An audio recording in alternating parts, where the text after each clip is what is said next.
নমস্কার, আমার গল্প পাঠ আসরে আপনাকে স্বাগত জানাচ্ছি। পড়ে শোনাচ্ছি সুনীল গঙ্গোপাধ্যায়ের সেই সময় উপন্যাসের ১৭৫তম পর্ব। ব্রাহ্মদের সঙ্গে পাল্লা দেবার জন্য শহরের অপর দলের বড় মানুষরা নানা রকম উপায় অবলম্বন করছেন। তার মধ্যে মোক্ষমটি হল পশ্চিম থেকে সন্ন্যাসী আমদানি। নির্জন পর্বত অরণ্যানি থেকে ধ্যান ভঙ্গ করে ঋষি যোগীরা দলে দলে আসছেন কলকাতায়। এখানে ভক্তের অভাব নেই, আর চব্য চুষ্য লেহ্য পেয়র অতি উত্তম ব্যবস্থা। ২-৪ ঘণ্টা মোসাহেব আর ২-৪টে রক্ষিতা রাখলেই ঠিক বড় মানুষের জাঁক হয় না। ও তো রামা ধোপা কিংবা পুঁটে তেলিরাও আজকাল রাখে। বিশেষত পূর্ববঙ্গের জমিদাররা এসে এমন ঢলাঢলি করে যে ও জিনিসের আর ইজ্জত রইল না। তার চেয়ে বড় কোনো সন্ন্যাসী এনে জাঁক জমক করলে বেশ নতুন রকমের হেঁকড় দেখানো যায়। ধর্মরক্ষাও হলো আর পয়সার গরম দেখানোও হলো।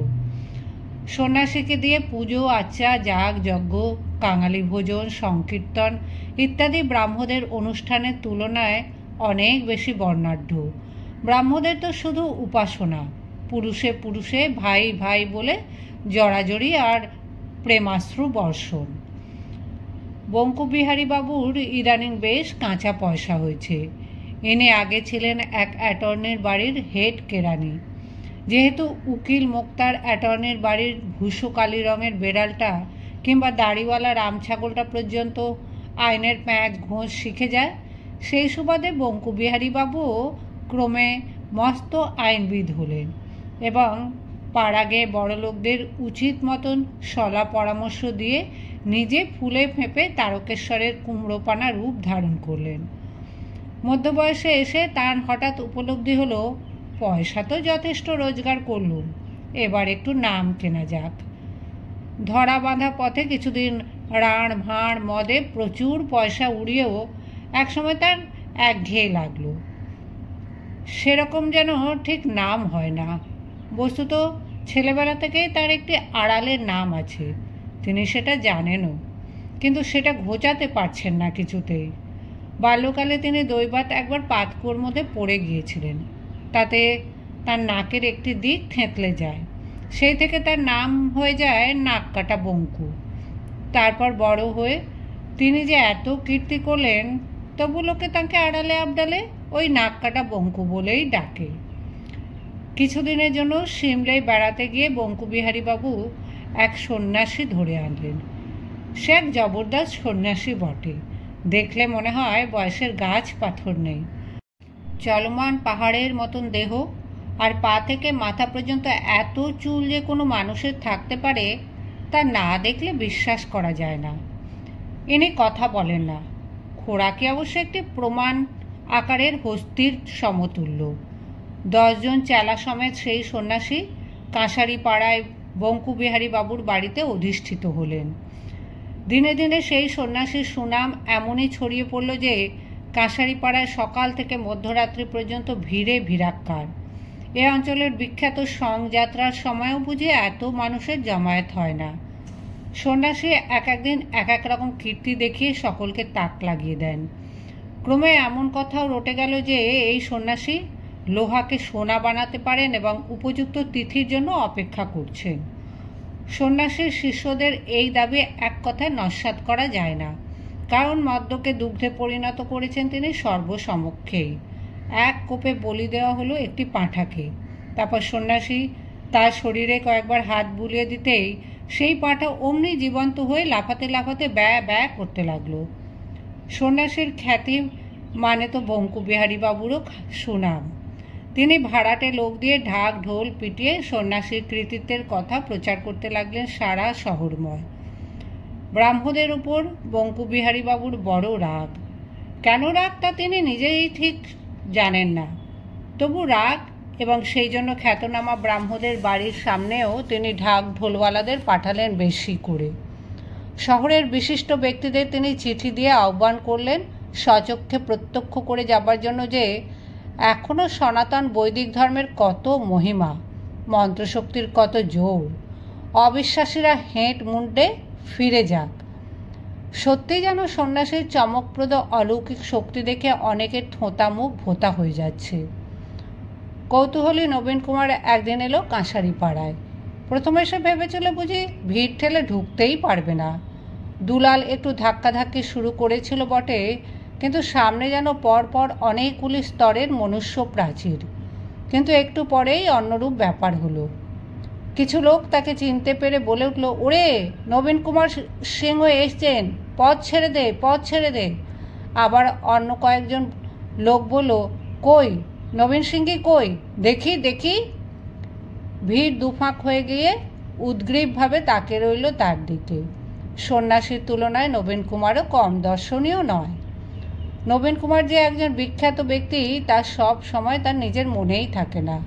তার মনের মধ্যে একটি বিস্ময় ও রগর সন্ধানী বালক আছে। যে মন নিয়ে সে হুতুম প্যাঁচার নকশা লেখে, সেই মন নিয়েই সে এখানে এসেছে। কিন্তু লোকচক্ষে সে প্রখ্যাত দাতা, মহাভারতের অনুবাদক, হিন্দু প্যাট্রিয়টের মালিক ইত্যাদি, এবং বিপুল ধনী তো বটেই।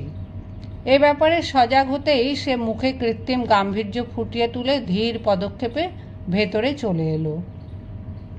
নাককাটা বঙ্কু ওরফে বঙ্কুবিহারীর সাজসজ্জা দেখবার মতো।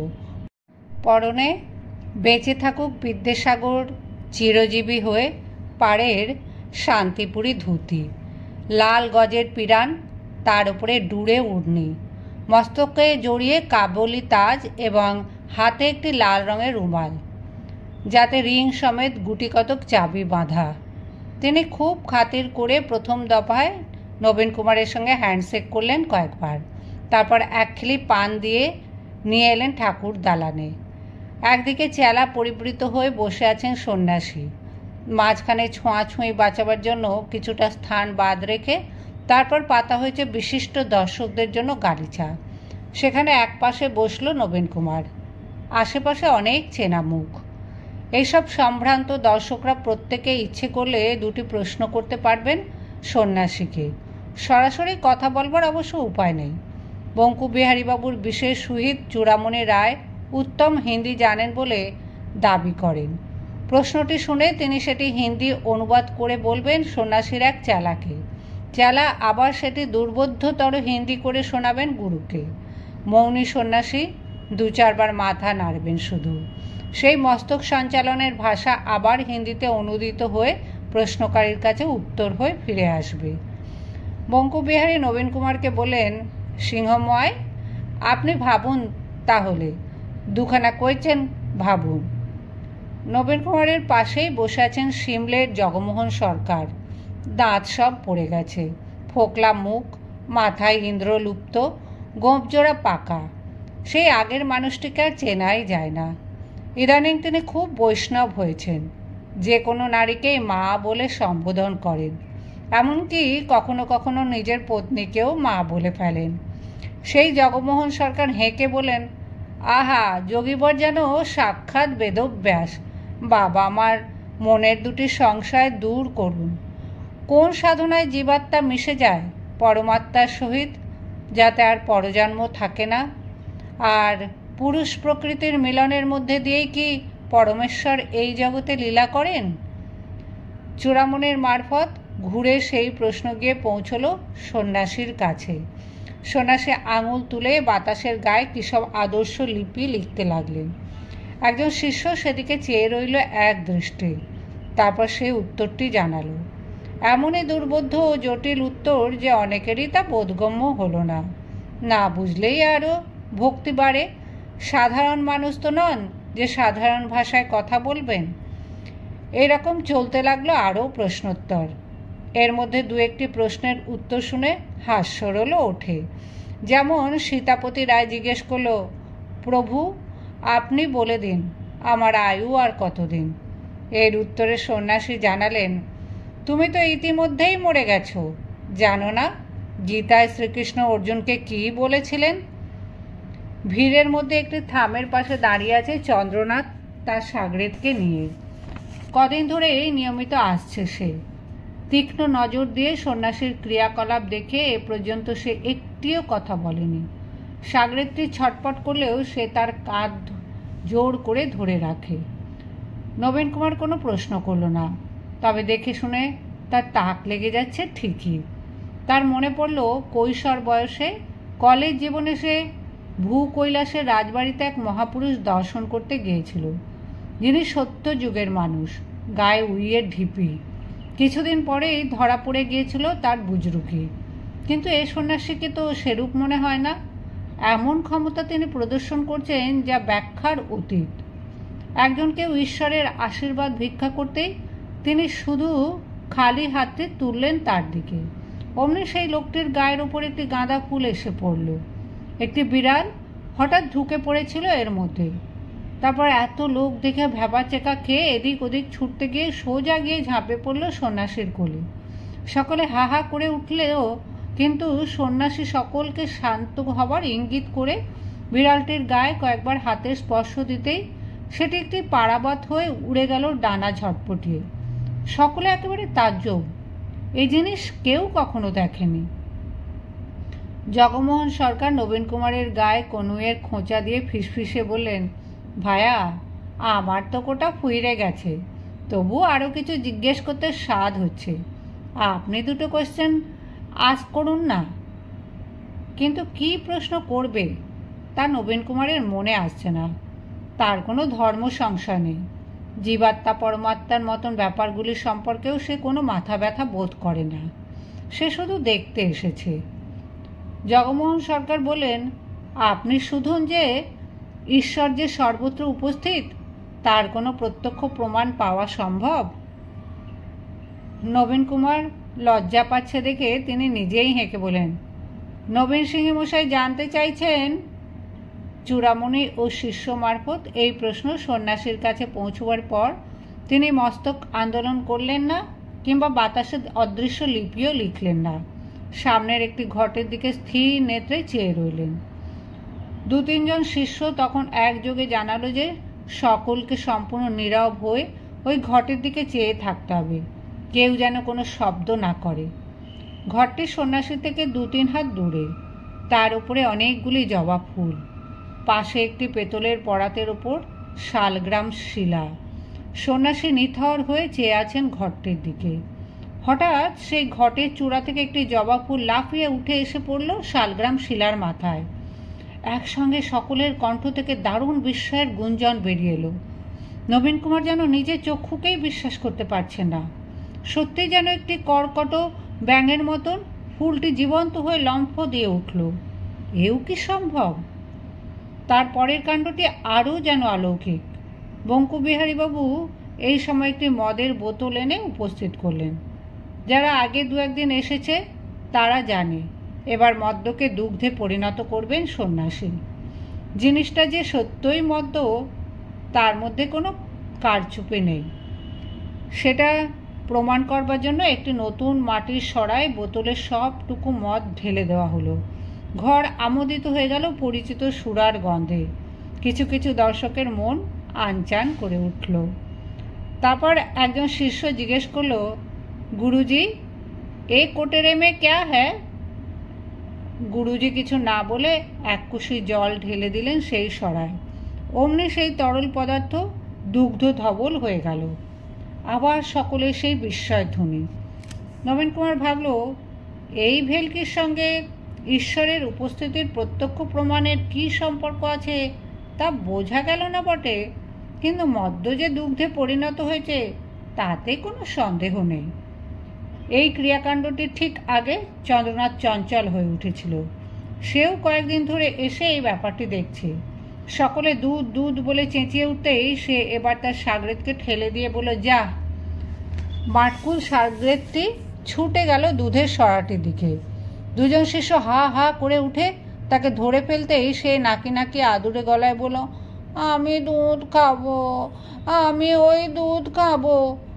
বঙ্কুবিহারী বললেন, আরে মোলো, এ ছোঁড়া আবার এলো কোত্থেকে? যা যা, দূর হ আপদ। সুলতান আবার আবদার ধরল ওই দুধ খাবার জন্য। তখন জনতার মধ্য থেকে 2-1 বলল, মশাই, মদ যখন দুধ হয়েই গেছে তখন ও ছোঁড়াকে একটু চেখে দেখতে দিন না। শিষ্যরা প্রবলভাবে আপত্তি জানাতে লাগলো তাতে। চন্দ্রনাথ কয়েক পা এগিয়ে এসে বলল, না মশাইরা, ওই বাচ্চা ছেলেকে ও জিনিস পান করানো ঠিক হবে না। রং বদলালেও ওটা মদই রয়েছে, যে কেউই জিভ ছুঁয়ে দেখতে পারেন। পেছন থেকে একজন গর্জে উঠল, ঠিক বলেছেন মশাই, মদ কখনো দুধ হয় না, আমরা খবর নিয়ে জেনেছি। আমেরিকান রাম, মার্কিন আনিস নামের মদে জল দেওয়া মাত্র দুধের মতন সাদা হয়ে যায়, ওতে বাহাদুরি কিছু নেই। এই বক্তা একজন মেডিকেল কলেজের তরুণ ছাত্র। ভিড় ঠেলে সেও এগিয়ে এলো সামনে। চন্দ্রনাথ মদের সরাটি তুলে ধরে বলল, যে কেউ খেয়ে দেখুন, এটা ওই আমেরিকান মদ ছাড়া আর কিছুই নয়। আমি আর একটা কথা বলছি, ওই সন্ন্যাসীর আলখাল্লার ভেতর থেকে আমি যদি একটা মরা বেড়াল বার করতে না পারি, তাহলে আপনারা আমাকে 50 ঘা জুতো মারবেন। গুপি সাকরার বাড়িতে জ্যান্ত ভূতদের যা অবস্থা হয়েছিল, এবার সন্ন্যাসী আর তার চেলাদেরও সেরকম হলো। বহু লোক ঝাঁপিয়ে পড়ে একেবারে তছনছ করে দিল তাদের। সত্যি সন্ন্যাসীর কম্বলের তলা থেকে বেরুলো মরা বিড়ালটি। কি অসীম শক্তি ওই লোকটির! বিড়ালটিকে অতি দ্রুত এমনভাবে গলা মুচড়ে মেরেছে যে টু শব্দটি করতে পারেনি। দুর্গন্ধযুক্ত একটি কাটা ছাগলও পাওয়া গেল। আর চন্দ্রনাথের বাঁটকুল সাগরেদটি শূন্যে ঝোলাতে ঝোলাতে নিয়ে এলো সেই লম্ফমান জবা ফুলটি। সেটার মোটায় একটি ঘোড়ার লেজের বালামচি বাঁধা। ওই বালামচির অন্যদিক যুক্ত ছিল সন্ন্যাসীর পায়ের অঙ্গুলিতে। জনতার হুড়োহুড়ি এড়িয়ে নবীন কুমার দাঁড়িয়েছিল দ্বারের এক পাশে। সাগরেদ সমেত চন্দ্রনাথকে বেরুতে দেখে সে বলল, মশাই, একটু দাঁড়াবেন কি? মশাইয়ের নাম জানতে পারি? বক্র চোখে নবীন কুমারের দিকে চেয়ে চন্দ্রনাথ বলল, আমার নাম সম্পর্কে আপনার কৌতূহলের কারণ জানতে পারি কি আগে? নবীন কুমার সহাস্যে বলল, আপনাকে আমার বেশ পছন্দ হয়েছে। আমি এই ধাতের মানুষ ভালোবাসি। আপনি আমার সঙ্গে চলুন। নবীন কুমার তার প্রীতিপূর্ণ দক্ষিণ হস্ত বাড়িয়ে দিল চন্দ্রনাথের দিকে।